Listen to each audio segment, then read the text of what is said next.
Welcome to 100% Canucks. John Shannon, soon to be joined by Landon Ferraro, as usual, and Guillaume Brisebois, who was a draft pick of the Canucks way back in 2015, still with the organization, has had an up and down career just because of injury, most of the time in Abbotsford recently, and is now back playing for the AHL Canucks, and hopefully will be able to finish the season injury-free as he prepares for an off-season without a contract, and we'll see if he can get one in the meantime with Vancouver or perhaps with someone else. Canucks play at home on Saturday night against Utah and then have Tuesday night against John Tortorella and the Vegas Golden Knights after returning from their two-game road trip to Denver and St. Paul, Minnesota. So stand by, Guillaume Brisebois with Landon Ferraro and me on this edition of 100% Canucks. I won't keep you long. Darren Millard with a tip for everyone who loves great hockey podcasts like this one. John Shannon and I host the OG of 100% Hockey, coming your way multiple times a week. The guest list is the best you will find. Multiple shows a week ensures you won't miss out on any news, and we dig even deeper into the biggest stories around the NHL. Most of our guests are also friends, so I promise there'll be more conversation beyond the X's and the O's. John really does get bored with that after a while. So join us for 100% Hockey. The name says it all. Subscribe now while you enjoy thinking about it, and enjoy. Welcome to another edition of 100% Canucks. Landon and John, joined by Guillaume Brisebois, who is currently playing in Abbotsford, a pick of the Canucks way back in 2015. Guillaume, welcome to the show. Thank you. Thanks for having me. So before I let Landon, who has spent more time in Abbotsford than I have in the last couple of years, this has been a tough year for you. How have you managed physically and mentally with what's gone on with injuries and the way the team's played? I've managed.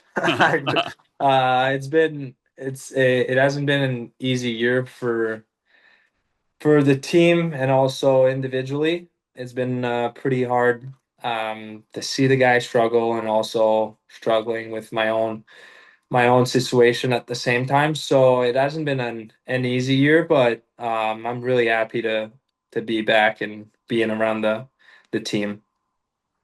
It's really tough. Basically at your age too, I missed almost a year and a half, and the hardest part, I'm curious if it was the same for you. You have to do your rehab, and that's tough every single day. But it's more like I didn't feel part of the team anymore, in a sense, right? Like you're on a different schedule. You're going into the rink, the guys are leaving. There's all the inside jokes. You feel like you're kind of on the outside on. Like, did you notice that? And how hard is it to kind of deal with it, like for yourself? Uh, it was, yeah. This was probably one of the hardest thing to deal with was not being able to be around the guys because I did surgery in New York and then I rehabbed it at home for most of it.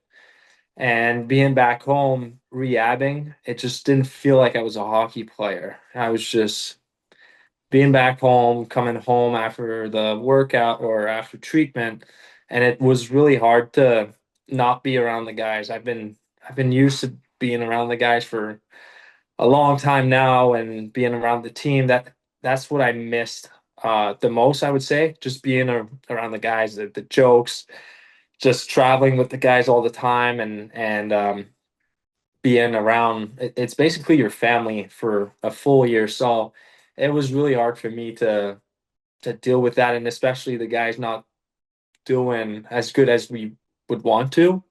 It's really hard also watching them struggling and you can't really help or do anything about it. Well, that's such an interesting thing as well that you brought up, with Abbotsford not, having a great year. They're sitting down at the bottom of the league as well as Vancouver.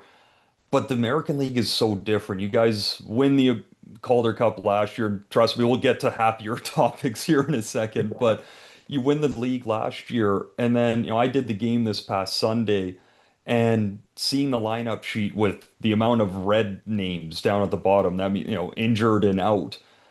and then you have guys go to Vancouver. How hard is it to be a good team in the American League? On top of having to become a team and learn the systems, it's also the guys that you have. Yeah, it's really hard. Like we call it the adaptable hockey league in the American League. Um, there's always some movement in the lineup. There's always some guys in and out. You never know. Like even sometimes the day before you gotta line up for practice, and then you come back the next day, and then it's not even the same lineup. Some guys are out, some guys are getting called up, the injuries and everything. So it's it's really hard, and we can't always blame the injuries and all the things around it. But I feel like in the American League, it's really hard to do really well because you're also really dependent on um, the team like the Canucks. If there's an injury, well, obviously we're gonna miss a guy or one of my teammates gonna get called up. So it's really hard to deal with all those things, and I think the guys have been hit with the injury bug a lot in the American League and also up in Vancouver. So it's really hard. It's really hard to be a good team in the American League. So, Guillaume, I talked about you being drafted in 2015, 11 years ago now. And between injuries and playing time in the American League, it sounds like you still love the game of hockey. How have you been able to maintain that? Um, I don't The like only reason it's the reason I say, and I don't want to, is that there are a lot of guys that by now would have said, you know what, screw it, I got to get on with life. But you seem to still have the passion for the game. yeah, like I do, and I really love the game. That's what makes me come back every time there's an injury or something like that. But at the same time, especially this year when I was away from everyone, it's just I can't see my life without it, if that makes sense.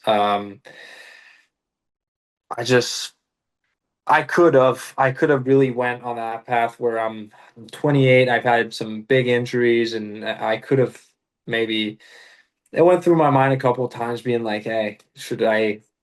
Is that it?" Like with the pain and everything of all, it's an accumulation of injuries also. So the body takes a toll on this. So, uh, but yeah, I just couldn't see myself just leaving the game. And yeah, I really like the game. I That's what I've been doing for a long time, and that's all I do. I'm back home. I'm watching games. I'm watching the NHL. I just love hockey. So it helps when you gotta there's a light at the end of the tunnel, and you know that you're gonna be back playing and doing what you like most. When you're sitting there doing your rehab, it's interesting listening to you because again, like I just keep thinking back to myself and I did my rehab back in Vancouver and was flying in for checkups and things. So really similar. And for me, I found a lot of times where you're sitting at home by yourself because it's not like when you're 18 and you come back and your buddies don't have jobs and everything, right? Like life goes on and I'm sitting there and you get in those dark parts a bit of like, do I really want to do this? Do I really want to keep doing the rehab that's so hard and yet I feel like I'm not making any progress? And there's a couple things that always got me out of that thinking. One was calling buddies and no one can pick up and they're at a job, and I'm like, I don't want to do that yet. But you'd get a little bit of a jump in rehab, or when I finally got to get back on the ice, you'd have these little steps that you're like, no, what? Like, I love this. I still want to do it. What were some of those for you? Well, yeah, like you just said about I was being around my friends who um don't play hockey, and then I would like I don't know, sometimes you call them and you see them and they're talking about their job and doing this, and sometimes I'm like, well, this job ain't that bad. Like just rehabbing, it's not as bad as these guys. But no, like to me was uh, just being back in Montreal. It's cold as it's and I was living the kind of the mm, not 9 to 5 job, but I was going to the same place, same rehab, same gym, every morning in the traffic, like all these things. And I was like, this is not for me. This life is not for me. So I was excited to be back in Vancouver and being around the guys, and you just miss it so much. And to me, it's as soon as I came back to Van and being around the guys and with the Canucks and being around the guys that I know, I was like, okay, like this is why I did all this, and it was also hard because I keep saying to myself, I don't know if I can do a lot of major injuries anymore. It Hmm. just takes a little bit out of you every single time. The first one, you're 20 and you're just really young, you recover quick, you're just like you're really hungry, but then the first one is okay, I can do this. The second one, you're like, oh, I can still do this. I'm good. The third one, you're like, oh, okay, this is starting to get hard. And then the fourth one is like, whew, okay, like this is really hard. Um, but I just keep coming back, so I guess it's not too hard, but yeah. Well, and then so you come back and you know what, too bad for me. I didn't get to see you on Sunday. You took a rest day again, but 3 games, goal and assists, like you were instantly impactful in the game, especially for your team that I was really impressed with how they played Sunday. It's tough to be where you are in the standings and come out with the type of effort those guys did. They played awesome. Um, but for you to jump back in, how big was that for you, just personally, knowing that, everyone says, you put in a lot of work on your rehab, we're proud of you, but like no one knows how much you put in, right? And so to have that success, but then also just looking forward, because I know, again, personally for me coming back, it was, okay, I'm healthy, I can do this, but can I do this? And then to have that reinforcement. Yeah. To me, there were a lot of steps towards coming back where to me it was you're being in crutches and you're like, am I gonna be able to walk normally again? And then you start walking and then it's about running and then the weights and then you come back and it's jumping on the ice. But then when you hop on the ice, you're not that good at the beginning. Like you're not as good as you were before, and you just keep questioning yourself, like, do I still have it? Like, is it still in there? And then you start feeling a little bit better, and then you see some of the other guys being hurt. You practice with them, and now you're like, wow, these guys are like they have half a season in, and they're doing better than I am. So um it was like small steps, and then just before you start playing, you're like you said, can I really like still do this? And can I still play at a high level? And then yeah, I didn't put any expectations when I was gonna come back. I was just I'm just happy to be there and just happy that this is behind me, and let's try to build off momentum towards the summer and then get a good summer, and then next training camp being 100%.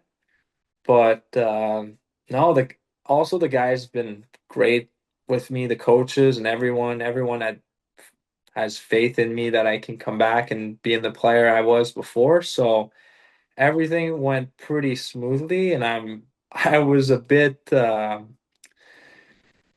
not questioning it, but I was I didn't know what to expect Hmm. when I was gonna come back. I didn't know I could have been really bad my first couple of games, and I could have it could have been really hard.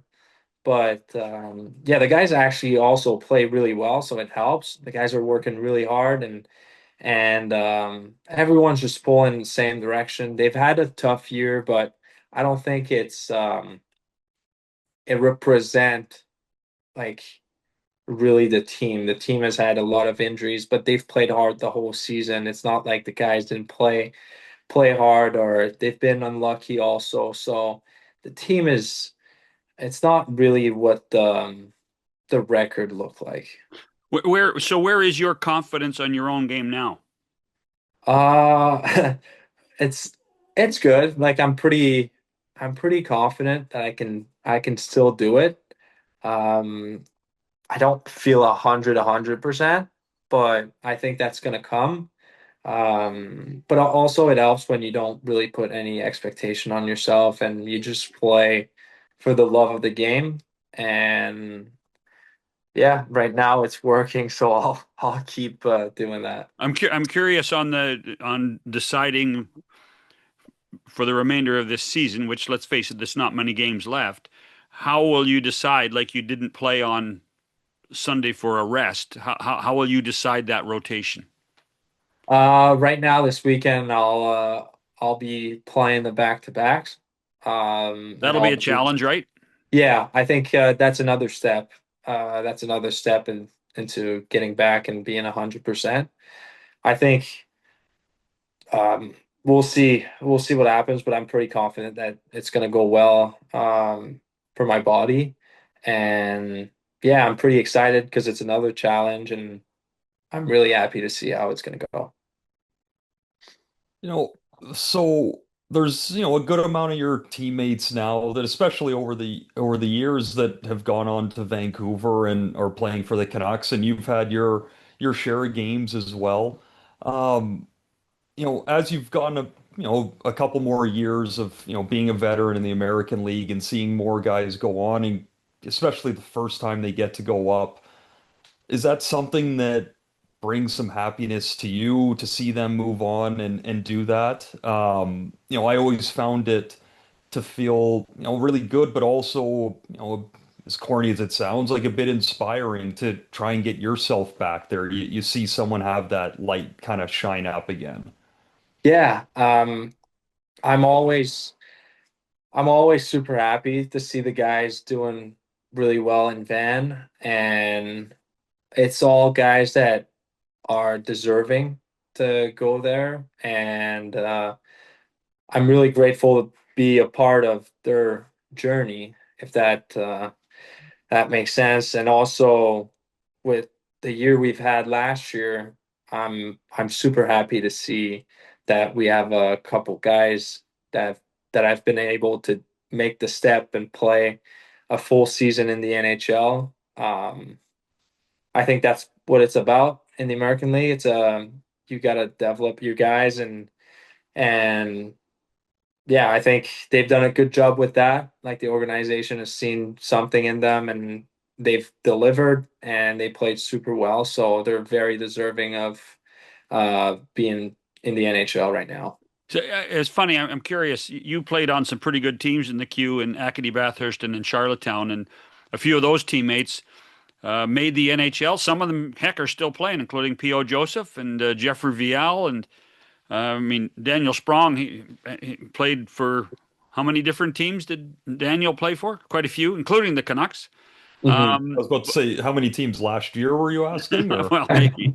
So you keep in contact with any of those guys? I mean, junior hockey's a lifestyle too, and there's lots of memories there. Yeah, well, actually, Jeffrey, he's one of my best friend. We hang out a lot in the summers together. PO is a great guy. He doesn't live too far from me in the summer also, so I've been in contact with him.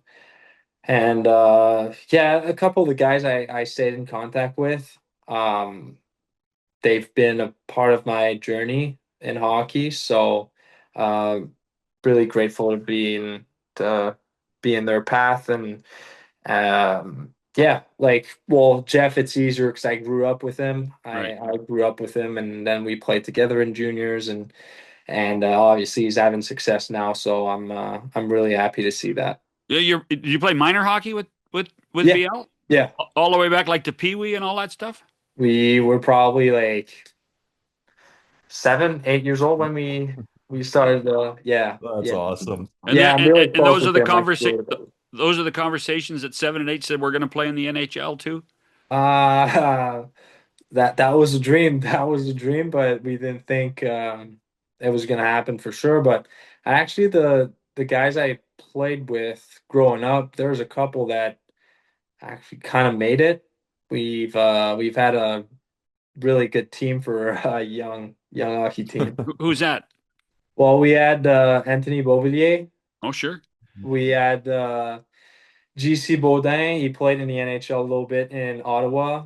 Yeah. We had Jeff, and then we had a couple guys that played in the American League also. So we It's a had, pretty deep team. yeah, yeah, yeah, for a bunch of 8 and 9 years old guys, like we had a pretty solid team. I forgot to ask earlier. So when you're coming back from the injury here, was there talk from the organization side of just waiting till the off season and not playing at the end?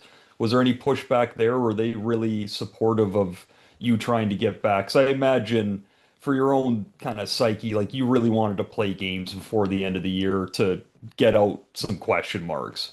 Yeah, yeah, I don't think they had to push that hard to make me play, but they didn't. They were very supportive. Um,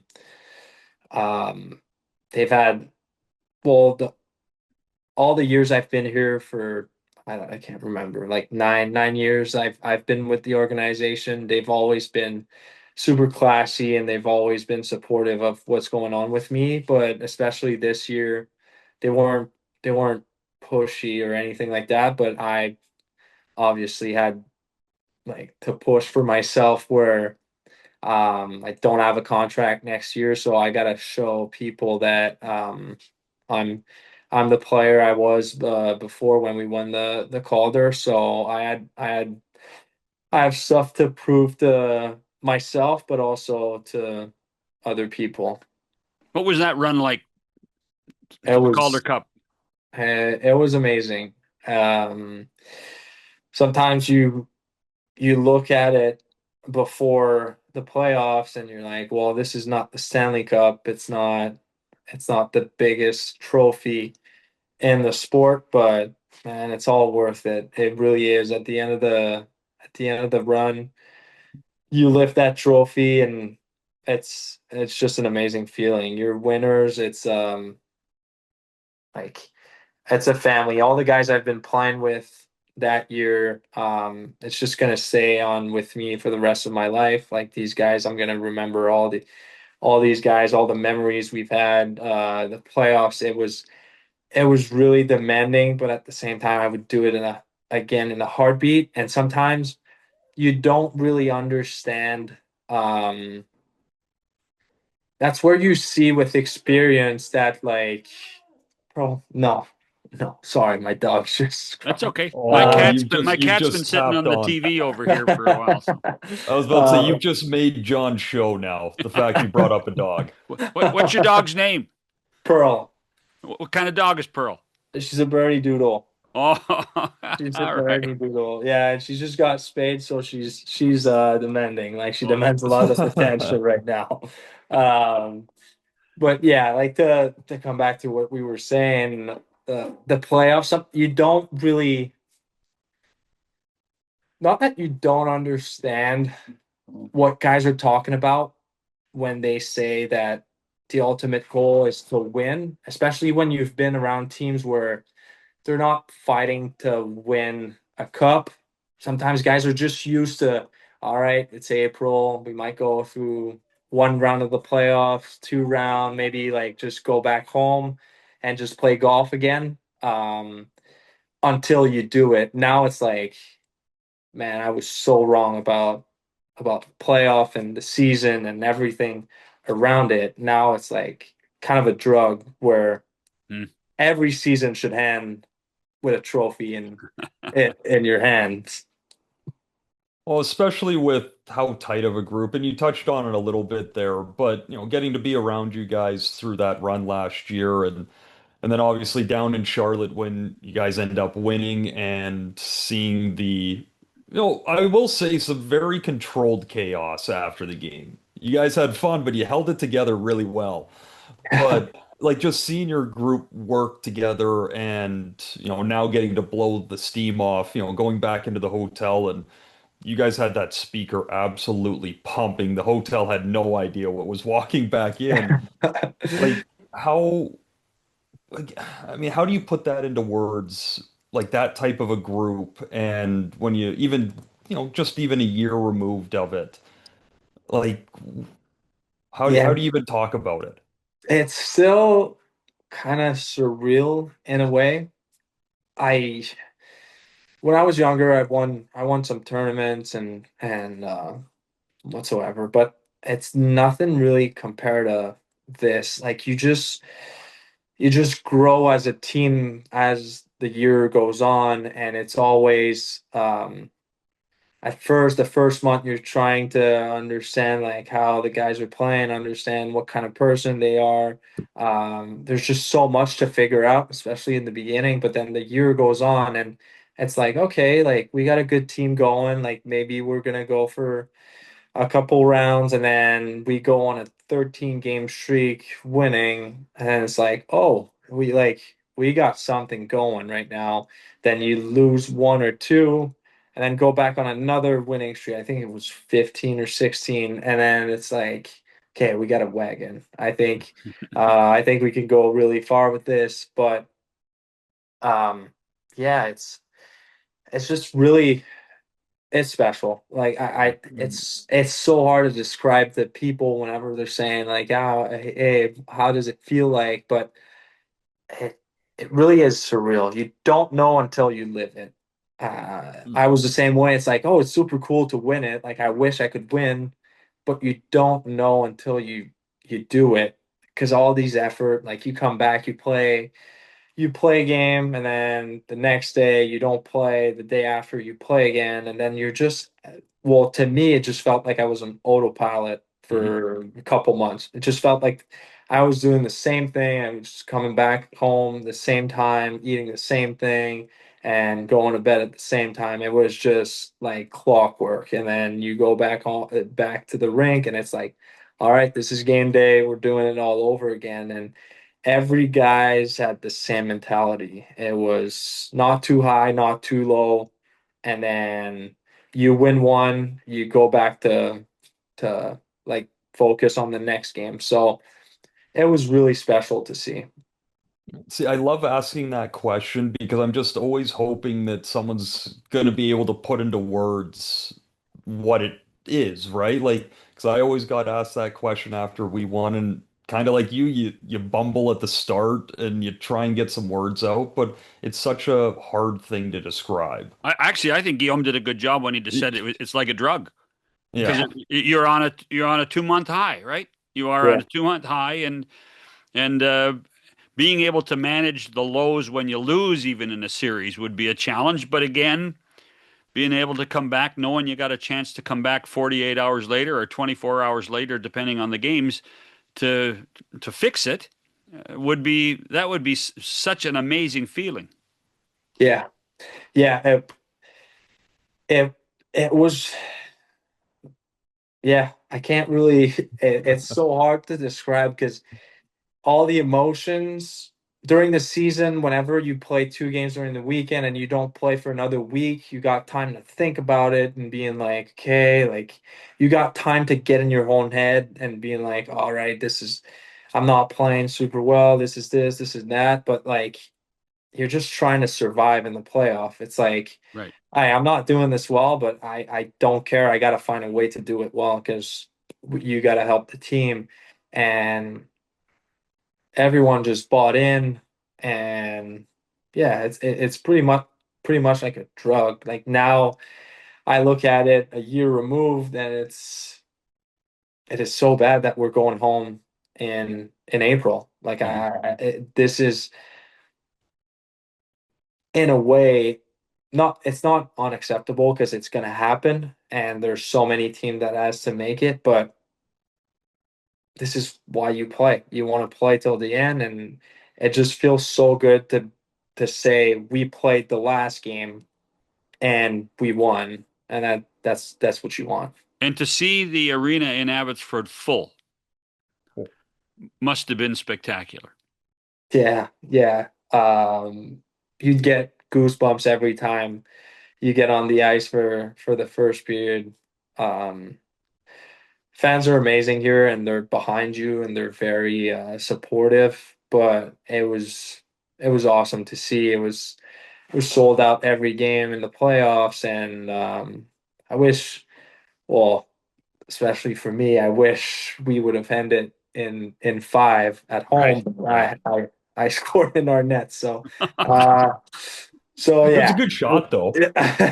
And I wasn't going to bring it up. Yeah, I was going to avoid that. that's okay. I'll remember it all the like for the It's rest of fine my now. life. You got the ring. You can talk about it now. Yeah, yeah, yeah, for a couple of days I didn't feel so good. Well, like all the scenarios were coming to my head, and I was like, what if they come back from this and all this stuff? But yeah, I'm really happy we won, but yeah, it would have been great to finish it in front of our own fans, and that's what they deserved. But at the same time, also finishing it on the road, it makes it also special to win it on the road, and well, that's kind of it was our team, just Right. a gritty team, go win some games on the road, and never count us out kind of thing. And yeah, it just represented our team very well to end it in Charlotte. Before we let you go, there's summertime becomes a discussion of coaches and moving coaches and what happens. And one of the hottest names in hockey is Manny Malhotra. Can you give us a sneak behind the curtain of what Manny is like as a coach? Uh, Manny's awesome. Manny's awesome. He's a great coach, but unbelievable person. Um, he's gonna push you hard. He's gonna push you really hard, but at the same time, he really cares about you, and he cares about every single players. Um, yeah, I think he deserves a shot. He really do. He doesn't to like he deserves a shot in the NHL, and I think he will be. It's just a matter of when. Um, but yeah, Manny's an awesome coach. He knows his hockey. Like he's great, and it shows. First year as a head coach in the American League, and he won it. So yeah, Last question to you, I, Landon. yeah, my last one. It's simply because like we've had a couple of you guys from Abbotsford on the pod this year from last year, and I've forgotten to ask every single time. But you saying you scored in your own net jogged my memory, so thank you for that. yeah. In Charlotte, the face-off in your own end. First off, were you on the ice for that one when they ripped it into your own net in overtime? Yeah, in overtime, yeah, I was yeah, when they scored at home on game five. No, No, game no, the one six. on the road, the Oh face-off no. win directly in. Oh no, no, no, no, no, no. I was on the bench. I was on the bench. Yeah, I was on the bench and I saw that. I saw So that goal. what what happens right away? Because, I'm up top watching and I could see the ref at the blue line pointing and like looking right away of like, oh, that's not good. So I'm like, I kind of quickly noticed that, but what was said and then moving on past that, like that was one of the most wild things I've ever seen in a game. Yeah. It was it was kind of crazy, but at the same time, I just couldn't believe that this would be a goal. So the whole time I'm like, it would be really bad if that counts. But at the same time, I'm like, there's no way that's gonna count. Like, there's just no way. And ended up that it didn't count, but everyone was just looking at each other and like, is that a goal? Like, what's No one going knows on the right rule. now? No, no, not at all. So we were just, I don't know. It was the most bizarre thing I've witnessed in hockey. Well, me and Brandon Astle were up there talking for about 4 minutes while they figured out what was happening and trying to fill 4 minutes when you're like, I have no idea what the rule is here. Yeah, I'd never seen it before. yeah, yeah. And even to this day, I don't even know how they made that call. Like, I don't even know how they made the call to not count this goal. Um, but I'm really happy they didn't count it. Well, listen, I tell you what, Guillaume, thanks very much for this. This was great. Really good. Thank you. Thanks for having me, guys. I Keep the appreciate dream it. and keep the dream alive. I will. I will.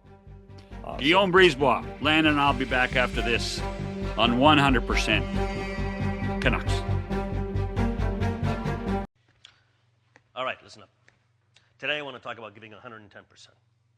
Giving 100% means giving everything you got. Giving 110% means giving 10% more than is humanly possible. If we're going to win as a team, we need 100% of you guys giving 110% 100% of the time. If only 50% of you guys give 110% and 50% of you guys give 100%, I guarantee you 100%, we'd only win 50% of our games. Suppose 75% of the 110% gave only 50%, and 50% of the 100% gave 25%, and 75% of the 110% were not feeling 100%, then we'd be in a heap of trouble. That's why we need 100% of you guys giving 110% 100% of the time. Okay. Let's go out and play some hockey.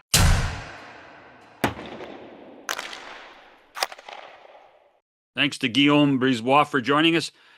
Landon, I asked the question about keeping the dream alive. That's been a tough road he's been on with injuries and whether it be, three American League teams, at one point in Utica with the Canucks. And then I assume during COVID, he was assigned to Laval for a short period of time in the American League when it was all over the map during the pandemic. And then, of course, now in Abbotsford. But to still love the game as much as he does after the injuries he's been through, that unto itself is an amazing story.